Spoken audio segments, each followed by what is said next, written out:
Hello! I hope you don't mind the change in presentation style.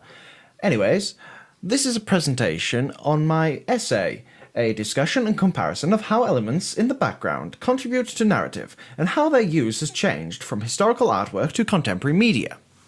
But to do this, first we have to understand, what is a background? And what's it used for? Because I don't know.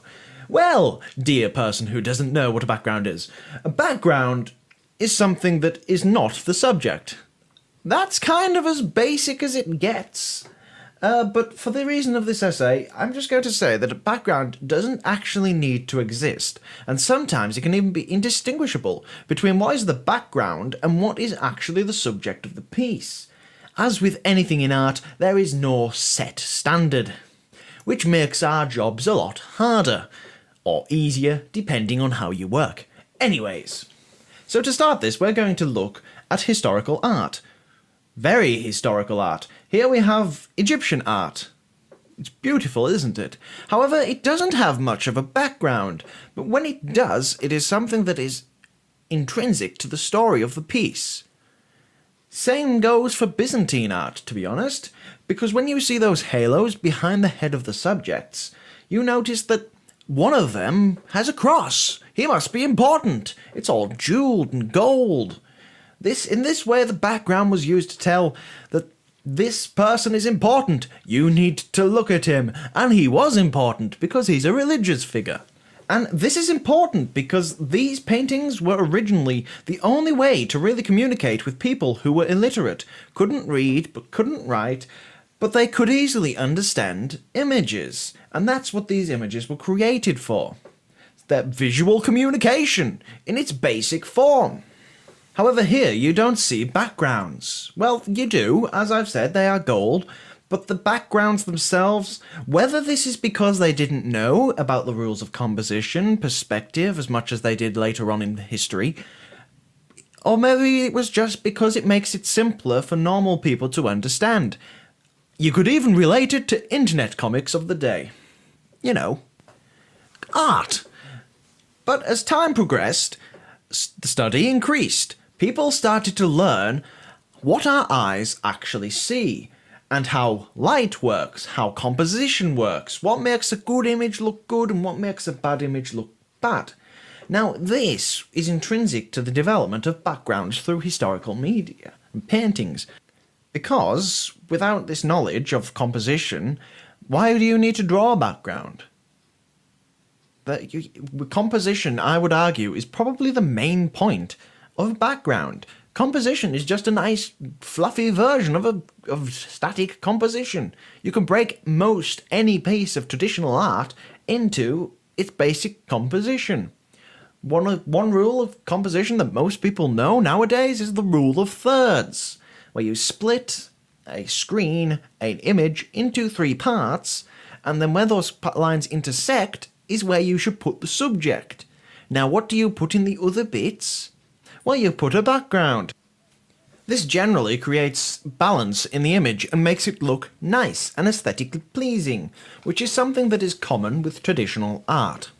However, as we moved into the future, mass printing became available. It's something that made a lot of books. Yes, books were good, but this meant a lot more people were becoming literate and teaching their kids to also be literate. However, kids, even today, are still more visually engaged than they are with text. One person who knew this really well was Beatrix Potter. Now, she's a very interesting character when it comes to the study of backgrounds, because she didn't always use them. The drawings in her books change dramatically depending on the book. Some of them are full-coloured with full paintings and full backgrounds with beautiful composition, and some are just ink sketches. However, they do both portray narrative, which at the end of the day, that's what this essay was about, the narrative. So in essence, what she's actually doing is taking something like the Byzantine art, where there is very simplistic backgrounds, if any at all, because it doesn't help the narrative move forward in any way, but also taking stuff from the classical artists, such as Turner, by having these large backgrounds in when they are needed but for the narrative, or when they need to show some sort of action in the characters that couldn't be done without a background. Glad I got that one off us. But as time moves on, as it always does, paintings and books were becoming a very outdated and old version of displaying a visual narrative. However, with the invention of film and moving images, which led to animation, which ended up leading to gaming, new ways to explore narratives were introduced which artists could explore. However, they both present problems to backgrounds, because where a static picture won't move and the background will be stuck in place, with animation and gaming and even film, the background won't stay still. It will move with the camera. So how do you implement all these compositional rules, such as rule of thirds, making sure that the light is all coming in the right place? How do you implement them in moving images? Well, it's actually relatively simple. You just take inspiration from the classical artists, try and use the composition in most of your shots, and if there isn't good composition in a shot, you need to redesign it to make sure it does work, and then your background will generally work. Now, it's all well and good for animation, which is, in its essence, it is still a fixed, static environment, because whatever you show and whatever you design is exactly what your viewer will see. Now, with gaming, that is not the case. I mean, you could design the most beautiful space battle, or even just an emotional moment, but a player might be more interested in looking at the wall. This might be a problem for any artist who makes a masterpiece. Now, a problem with this in gaming is that you either have two choices when you come to this as an artist. You can either lock the player's view so that they see something and they have no control over the camera. These are generally called set pieces. However, this takes control away from the player, which is the draw of the media, where you could also just let it be free, but again, will have the problem of people maybe not seeing your actions. Now, this is where traditional art again comes in. Good old classical art, saving everybody's problems. See, what you can do with game design is make it so that the player will want to look at a certain location. Again, using the exact same techniques that are used in paintings, in film, and in animation. Through good composition, making sure that all the assets and all the models are in the right place so that the player will want to go a certain location, using composition, such as visual weight and balance. That is very common in gaming. Using lighting. Lighting is one of the major parts of gaming, and it has an entire department dedicated to just focusing on lighting in big companies. So again, you might not think that playing Alien Isolation and getting terrified out of your wits would be related to Turner's pieces, but I digress. They are, and I've just proved it through composition. Composition is important for any background, in any painting, in any book that uses images, in any film, and in any game. Composition is something that is needed for any good background or environment.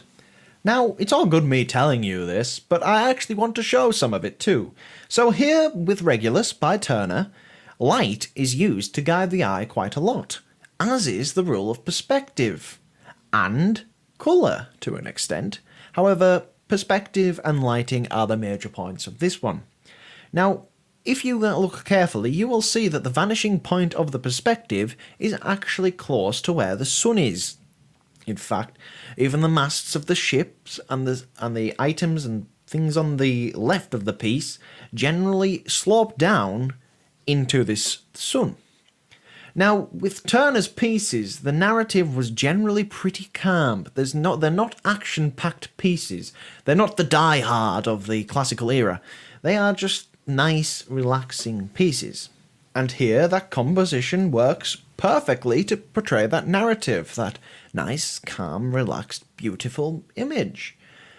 It's not trying to tell a story of heroes or anything like that. It's just trying to tell a normal day and how relaxing and how nice and calm that can actually be. Now compare this to this Beatrix Potter image, where the composition is actually showing action. We are seeing that these ducks are going to move up that path, and the background reinforces that narrative. Here you can see that the background generally curves into the same location where the ducks are going. This is how a background can support the narrative of a piece visually. There's nothing saying that they're going that way. There's no text. Well, there is text in the thing, but if you're just looking at this image, that's all we're doing. All that you can see is that they are going to move up that path. It is clear.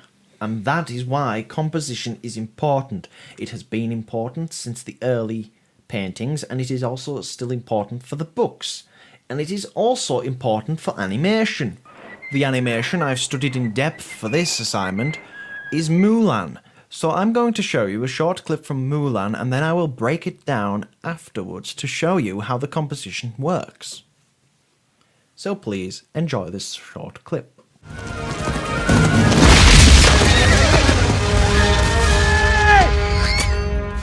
Oh, sure, save the horse.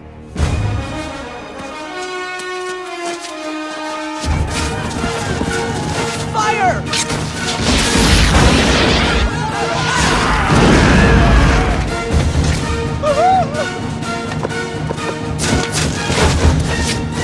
Fire!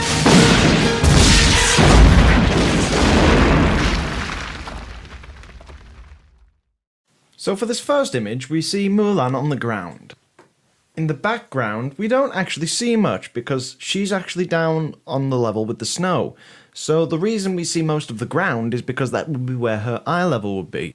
This, in turn, makes us relate to the image a lot more, makes us relate to the character a lot more.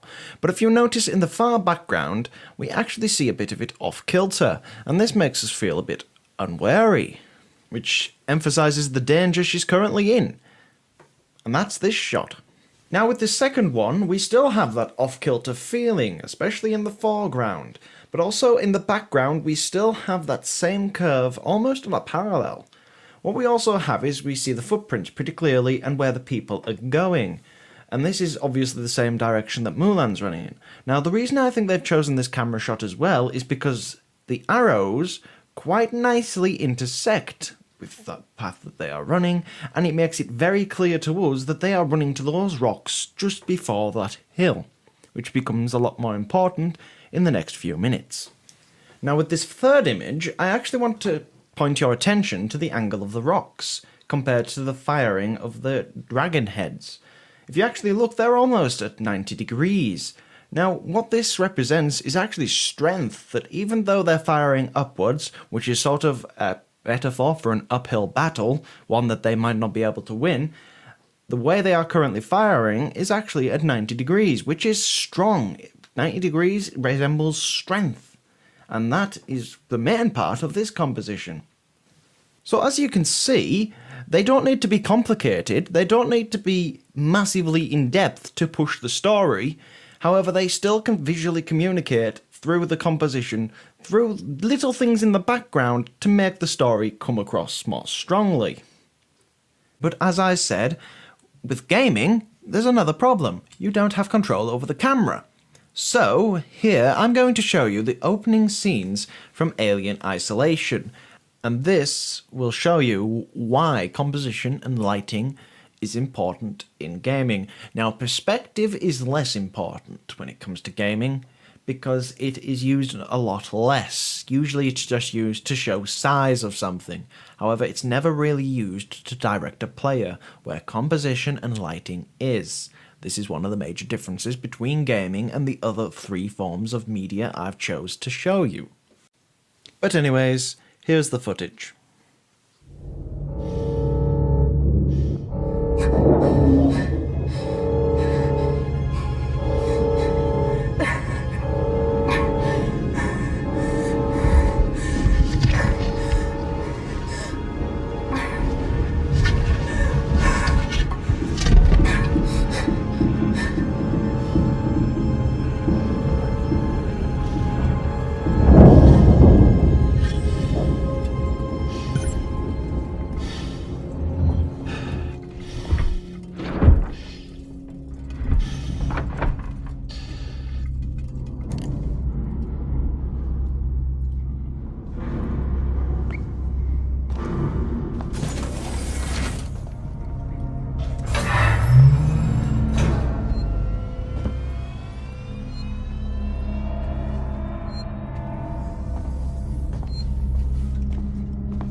So here in this first image, it's pretty obvious which way I need to go.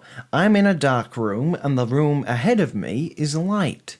It's very simple, but it's a brilliant way to get your player to move on their own accord, but you're actually directing them. And what this is doing to the player is it's reinforcing their thoughts that they need to move into the light to progress throughout the game, which is something you actually have to do. So it is brilliant on that level because it instills that mindset into the player right as soon as the door opens. This second image is also very important. What you might not realise is that this is actually, again, teaching more about the player, but it gives them the feeling that they are at free will. Now, if you notice in the background, you will notice a yellow telephone, which I did not go to in the video, but what that is, that's called a save point, which is something that's intrinsic to this game, because if you don't go to them, you have to start back at the last one you saved at. And if you notice, it's actually the brightest thing in this entire image. This attracts the player, and they want to pull the lever to save the game. Now, if you actually notice as well, it is slightly lighter on the right-hand side of the image. And if you noticed, I actually went right. You can go left, but it's a darker route, and it is actually a longer route. Again, it's instilling those rules of the game before you even encounter anything. The way it's all laid out is the composition. It might not be static like a picture, it might not use rule of thirds all the time, because again, you have control over the camera, but it uses how things are set out to direct a player and give them the correct narrative. The third image, the one where there's fire and where you get a little bit of a jump scare, that is also important because it's using lighting to show the difference between good and bad lighting, where the blue lighting is generally good, the red lighting generally isn't, and it's trying to get you to avoid it. The ventilation shaft as well is also lit up, teaching a player to go that way. And if you noticed in the video, there's lighting all the way through it, and the lighting is what directs you. And if you noticed with the fourth image, the back of that room is light, so therefore I think I need to go to that room. But when I do, I fall down, and I fall into a dark, dingy area, which I've got to get out of, which ends up leading to more lighting and more composition, feeding my way through so I can get out of there and back to the surface of Sevastopol. All in all, I think this really shows how important composition is in gaming. You might not think it is, but it is. So having shown you all that, and basically putting all my points across, I want to show you how I've used the techniques myself. And I'm going to show you two final images from a pitch I did for a film. Now, in this first image, we don't see a background. That was a conscious choice on my part. I decided to leave it out, only using a very rough vinaigrette to show that this is a cloudy memory. So that in effect, I've taken a lot of inspiration from Beatrix Potter. Even though I hadn't really seen her stuff at that point, I'm using the same techniques. I'm removing a background when it doesn't add to the narrative. Well, take this second piece, where I actually do add a background. It is still very basic, however, what it does do is it sets the location, and anyone can clearly see that this is not on Earth and it is in space. Of course, it is a simple narrative, and I do use the subjects to convey another subject. However, what this background does is it places the idea that this thing is in space. It supports that narrative, which is what I was going for. It's also quite diagonal. However, this is using the subject, so I would probably argue that this is not to do with the background. So, where do we come? What's the conclusion from all of this? Well, for me, I learned that backgrounds are a lot more crucial than what I first thought. I mean, of course, they don't tell much of a narrative on themselves. Remove the subjects, they become just rather stagnant pieces. They don't really move much, or they're peaceful and calm, which might be what you're going for, such as Turner. However, in my total conclusion, what I'm sort of starting to see is that composition in any media is necessary. However, some things like perspective, lighting, and colour can change depending on the media. However, It always comes back to good composition, which at the end of the day makes it look aesthetically pleasing. And if it's not aesthetically pleasing, then people will generally not be interested in it and not learn about the narrative of the piece. You could have the most interesting story to tell through any type of media, but if it doesn't have these strong visual foundations, then people might miss the important parts of the narrative, or even worse, become very confused. It's very important to understand the media and how to use composition correctly. Just like with Turner in his paintings, just like with Beatrix Potter with her illustrations, just like the designers of Mario and the animators of Mulan. Although mediums change, the traditional rules set and found out by masters before our time are still in use even today. Thank you very much for watching.